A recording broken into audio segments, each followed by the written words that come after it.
So I think if we look back, I think historically the 3 Ps have been in the order of priority: profit, processed, and then people. And I think now we're really looking at 4 Ps. We're really looking at planet, because without planet, nothing else happens. But then also then the purpose of the organisation, the people, and then fundamentally then the profit of the organisation to sustain it. There is such frustration and fear and fatigue around the slow progress towards real momentum in some of the things that we're struggling with, whether it's climate change or biodiversity loss, that really business has to lead. And I see evidence that that's beginning to happen, and not before time. I believe post-COVID, senior leaders stand a great chance of reinvigorating the purpose-led areas. What COVID has shown us is only when organisations have the humility to work together can we rise as a society to some of the biggest challenges that face us currently. For me, it's really clear. Purpose comes first and profit is an outcome. If you get the purpose right, and that purpose might be continually improving the customer experience or continually simplifying the journey for suppliers or for colleagues, if you get that purpose really clear, then your colleagues and your customers respond to that, and at the end of the day, profit comes from that. All CIOs have challenges relating how to extract value from their data. And with that comes the ethical question of how best to extract that data. Is it by creating and building services that exist on their own?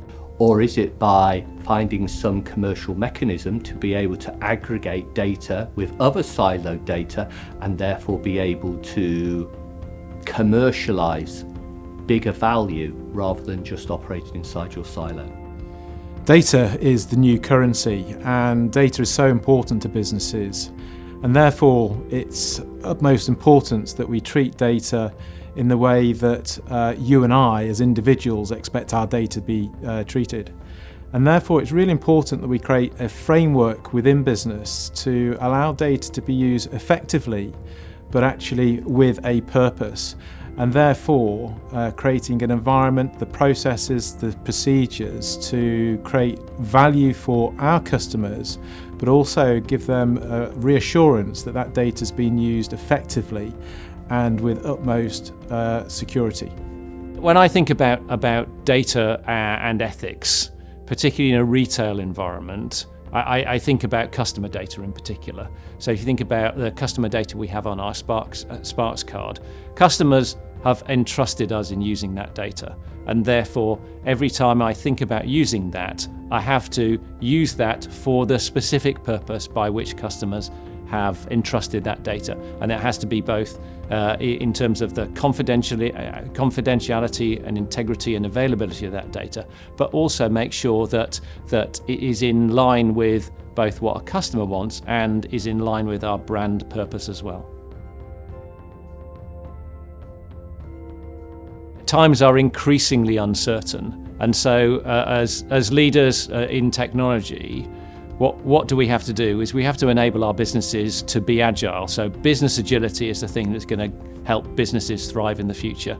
Technology is a route to business agility, and if as a leader you can't embrace agility, you can't embrace a test and learn mentality, and you can't embrace curiosity, then I think you're going to struggle. So think about those things, about being curious, looking externally for thoughts and inspiration, encouraging our teams to test and learn and take a product-based approach to the world, and to be really agile for change and drive agility through the business as well. Yeah, so we're definitely in an age of uncertainty. I think historically there's a term VUCA, which is volatile, uncertain, complex and ambiguous. I've added an N onto that, which is never ending or non-stop, because it seems this is all never ending. From a business perspective, it's really important to create resilience within the structures that we are responsible for. So it's really important that leaders create certainty in terms of the purpose of why we're going to work, the frameworks and procedures underneath that to allow employees and the people that work for us the understanding of where we're going. One thing I would say is the best leaders that I come across in this age of radical uncertainty are the most humble. Moving smart to fix things, because technology can make a huge difference. Technology throughout the ages has been used for positive change, even if an initial change has been greeted with problems and issues. And you can think of technology back to the Industrial Revolution with the spinning jenny and the locomotive. That's taken toil away from people so that they can do something else. And in doing so, it's moved people out of poverty into higher order society. And that continues at pace with technology. And if you think of the conversations that are going on today around AI, that's another example of technology driving capability forward, so people then can focus on new and different things.